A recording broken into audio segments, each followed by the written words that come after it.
भारतम नामम भारतीय यंत्र संतति।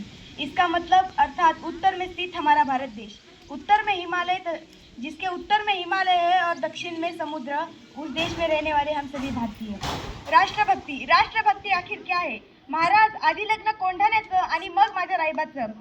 जब तानाजी मालुसरे छत्रपति शिवाजी महाराज के स्वराज का सपना अपने कंधों पर उठाते हैं, वो है असली देशभक्ति।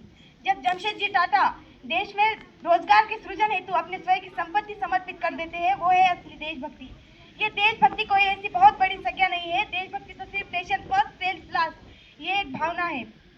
हमारे देश में जो स्वतंत्रवीर सावरकर थे, वो कहते थे देह और देव के बीच में देश आता है, और इस देश का हम सभी को देना लगता है।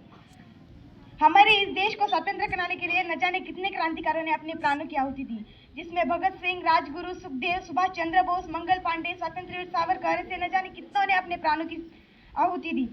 इसमें से कितने माओं ने अपने बेटों को खोया, कितनी पत्नियों ने अपने सुहाग को खोया, कितने बच्चों ने अपने पिताओं को खोया, फिर भी किसी ने देश के प्रति अपने कर्तव्य से मुंह नहीं मोड़ा। समर्पित भावना के तहत कोरोना काल में जो हमारे देश के युवा थे, उन सभी युवाओं ने, हमारे गली मोहल्लों के युवाओं ने प्रवासी मजदूरों को खाना खिलाया। यहाँ तक कि हमारे छोटे विद्यालयों के बच्चे भी अपना सारा कचरा कूड़ेदान में फेंकते हैं स्वच्छ भारत अभियान के तहत। यहाँ तक आम प्रचारों का मतदान भी बढ़ रहा है। यह सोचकर हम सोचते हैं कि हमारा देश प्रगति कर रहा है। क्या सच में हमारा देश प्रगति कर रहा है? नहीं, बल्कि इसे प्रगति करने के लिए हमें हमारी युवा शक्ति बढ़ानी होगी, और इस युवा शक्ति के लिए हमारे देश के युवा है, उन्हें मजबूत होना होगा। हमारे पंतप्रधान नरेंद्र मोदी जी कहते हैं we want nation building and a people's development.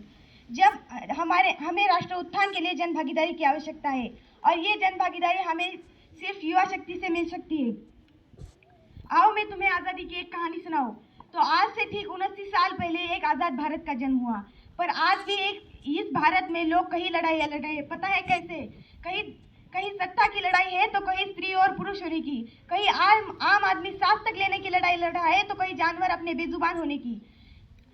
नेता और उनकी पार्टियां इलेक्शन लड़ते लड़ते अपने ही देश से लड़ बैठे हैं। कहीं बड़ी बड़ी इमारतों की लड़ाई है, तो कहीं गरीब की झोपड़ियां बचाने की।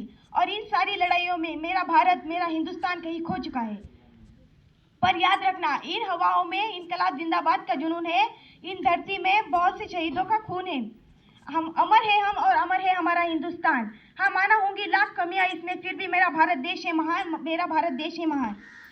तेरा हिमालय आकाश छू ले, बहती रहे तेरी गंगा, ऊंचा हो इतना, इतना बुलंद हो, तारों को चूमे तिरंगा।